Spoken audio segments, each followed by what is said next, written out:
Hello the guys and welcome back to Motor Vault. എല്ലാവർക്കും ചാനലിലേക്ക് സ്വാഗതം. കാരണം ഇന്നത്തെ വീഡിയോ എന്ന് പറയുന്നത് NS200ൻ്റെ ഫിനാൻഷ്യൽ കാര്യങ്ങളും അതുപോലെ തന്നെ ഫസ്റ്റ് ഡൗൺ പേയ്മെൻറ്റിൻ്റെ കാര്യവും പിന്നെ മന്ത്ലി EMI കുറിച്ചിട്ടാണ് ഇന്നത്തെ വീഡിയോ ചെയ്യുന്നത്.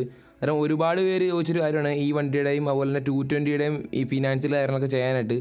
അതുകൊണ്ട് തന്നെയാണ് NS200ൻ്റെ ഈ വീഡിയോ ചെയ്യുന്നത്. ഫസ്റ്റിൽ തന്നെ വണ്ടിയുടെ ഓൺ റോഡ് പ്രൈസിനെ കുറിച്ച് പറയുകയാണെങ്കിൽ നോൺ ABSന് 1,28,000 രൂപ അടുത്ത് ഓൺ റോഡ് പ്രൈസ് വരുന്നുണ്ട്.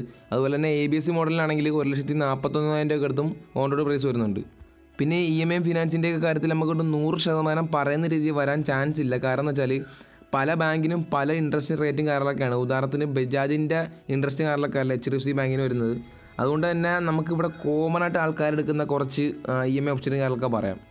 NS200ൻ്റെ ഫസ്റ്റിലത്തെ ഒരു ഓപ്ഷൻ എന്ന് പറഞ്ഞാൽ 15,000 രൂപ അടച്ച് നമുക്ക് ഫസ്റ്റ് വണ്ടി ഇറക്കാൻ പറ്റും. 15,000 രൂപ എന്ന് പറഞ്ഞാൽ നമുക്കൊരു 12,000 രൂപ വരെ മിനിമം അടച്ച് നമുക്ക് വണ്ടി ഇറക്കാൻ സാധിക്കും.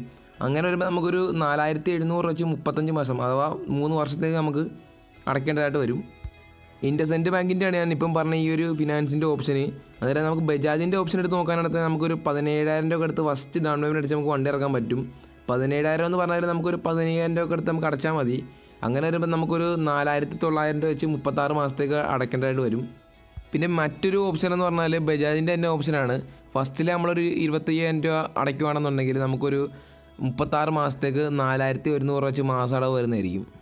ഇപ്പോൾ ഈ ഫിനാൻസിറ്റൊക്കെ വണ്ടി എടുക്കാൻ നിൽക്കുന്നവർ ഇച്ചിരി ഫസ്റ്റ് ഡൗൺ പേയ്മെൻറ്റ് ഇച്ചിരി കൂടിയാലും കുഴപ്പമില്ല, മാസടവ് ഇച്ചിരി കുറഞ്ഞിരിക്കണം എന്നുള്ളവരാണെന്നുണ്ടെങ്കിൽ അവർക്ക് പറ്റൊരു ഓപ്ഷൻ എന്ന് പറയുന്നത് ഒരു 50,000 രൂപ NS200നൊക്കെ ഒരു ഫസ്റ്റ് 50,000 രൂപ അടയ്ക്കുകയാണെന്നുണ്ടെങ്കിൽ നിങ്ങൾക്കിപ്പോൾ ഒരു 3,000 രൂപ വെച്ച് മാസടവ് വരുന്നതായിരിക്കും. അതിപ്പം 36 മാസത്തേക്കായിരിക്കും വരുന്നത്.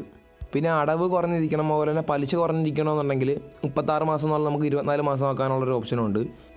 അതായത് ഈ വണ്ടിയെക്കുറിച്ച് എന്തെങ്കിലും ഫിനാൻഷ്യൽ പരമായിട്ടുള്ള എന്തെങ്കിലും സംശയങ്ങളോ കാര്യങ്ങളൊക്കെ ഉണ്ടെങ്കിൽ അതുപോലെ തന്നെ ഇതിനേക്കാളും കുറച്ചും കൂടെ കൂടുതലായിട്ട് ഡീറ്റെയിൽ ആയിട്ട് അറിയണമെന്നുണ്ടെങ്കിൽ എൻ്റെ ഒരു ഷോറൂമിൽ നിൽക്കുന്ന എൻ്റെ ഒരു ഫ്രണ്ടിൻ്റെ നമ്പർ ഈ വീഡിയോയുടെ ഡിസ്ക്രിപ്ഷനിൽ കൊടുക്കാം. അന്നേരം എന്തെങ്കിലും സംശയം ഉണ്ടെങ്കിൽ അതിനകത്തോട്ട് വിളിച്ചാൽ മതി. അന്നേരം ഇനി ഏതെങ്കിലും വണ്ടിയുടെ ഫിനാൻഷ്യലോ കാര്യങ്ങളോ അതുപോലെ തന്നെ വണ്ടിയുടെ റിവ്യൂ കാര്യങ്ങളൊക്കെ വേണമെന്നുണ്ടെങ്കിൽ താഴെ കമൻറ്റ് ബോക്സിൽ കമൻറ്റ് ചെയ്താൽ മതി. അന്നേരം ചാനൽ ഇതുവരെ സബ്സ്ക്രൈബ് ചെയ്തിട്ടില്ല, എത്രയും പെട്ടെന്ന് സബ്സ്ക്രൈബ് ചെയ്യുക. അന്നേരം ബൈ.